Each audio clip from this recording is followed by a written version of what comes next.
I kind of felt a little discomfort, leading up to the combine. But once I got there, I didn't feel like I could switch gears and really, go how I really wanted to. So I had to ultimately just shut it down, in hopes that I'm going to get healthy to come out here and do what I do.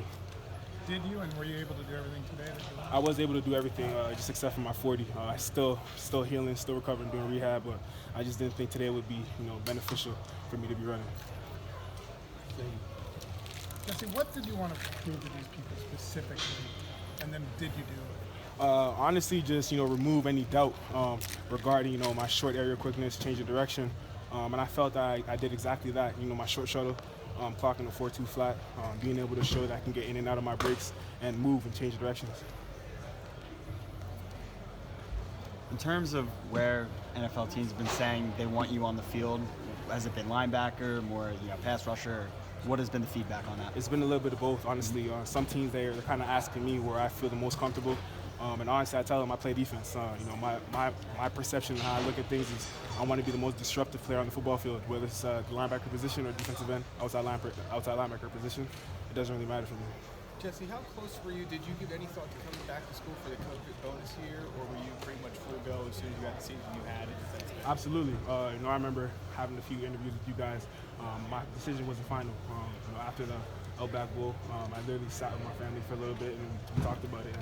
And I felt it was time for me to make that transition and ultimately move forward in hopes of achieving my ultimate goal of playing National Football League. How important was coming back to that? Extremely important. For a lot of these guys, I hosted them.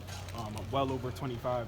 These guys, I felt as I look at them like they're my little brothers. So being able to play in the Outback Bowl one last time with them, it meant everything. So before making that decision, I wanted to really weigh my options, and I just felt like it was time for me to move forward.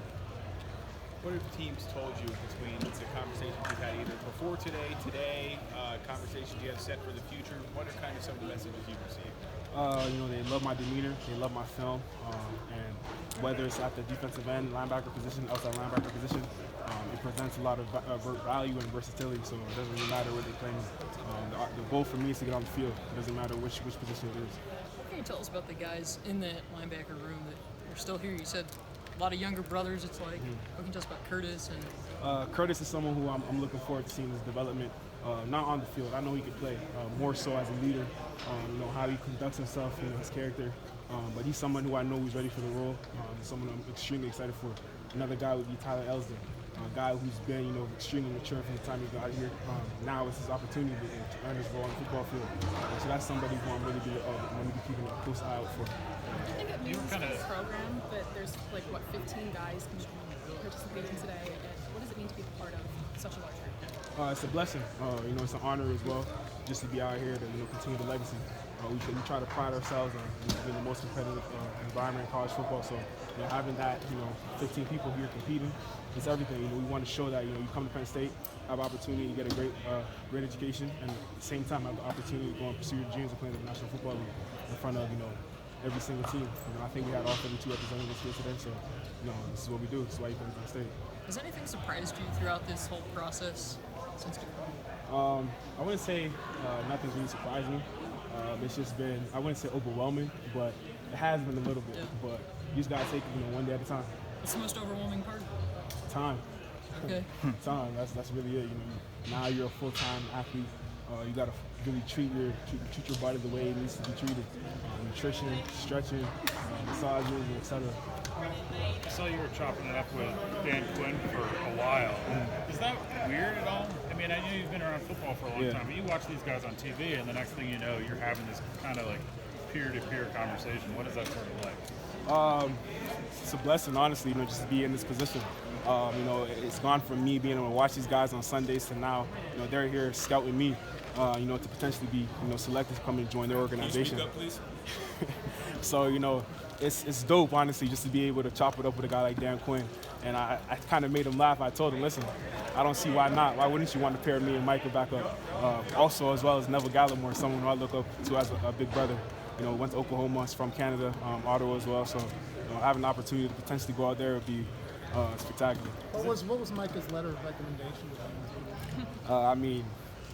Listen, he pushed it all the way up to Jerry. So now we're going to wait till draft day.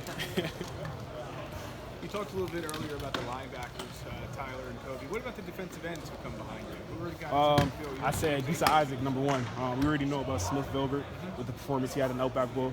But a guy I feel like who's not really getting his flowers, kind of a little got forgotten about because of his injury, Lisa Isaac.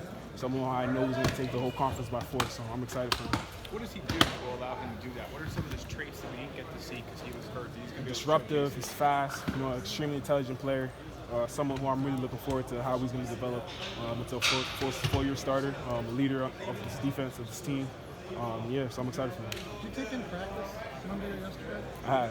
What stood out to you now that you're watching it from the other side? It's different, from transitioning to being a player to now I'm a spectator.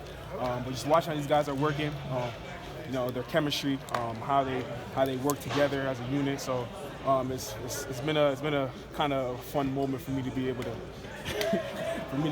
kind of take that step back and just watch them grow and flourish. What have you seen from Manny Diaz? Obviously, you're not being coached by him, but you've seen him practice. What's his energy like? He's a higher energy coach. Those are the type of coaches I love being around. The energy is infectious. Players feed off of that stuff. So I'm excited for these guys, being able to have Manny Diaz in the room. Have you talked to Coach Pryor at all recently? Have you guys connected? I have. I think me and Coach Pryor talked about 2 weeks ago. He was just checking up on me. So I'm excited to kind of take that trip out there and see how he's doing. Micah said he plans to go there for the spring game. Absolutely. Are you planning on getting out there? I don't know when I'll be able to go out there, but I'm planning to make my way out there and go see him soon. What do you think Brent is going to do as a head coach? Why do you think he'll be a successful head coach? He's a great leader. His demeanor, how he goes about his business. I know he's going to be able to get those guys in Virginia extremely prepared and hungry to go out there and do what he does, play football at a high level.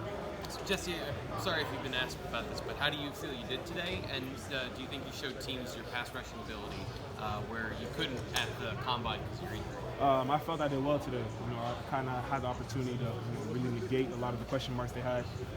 I felt as if I was able to display my versatility and my quickness and my suddenness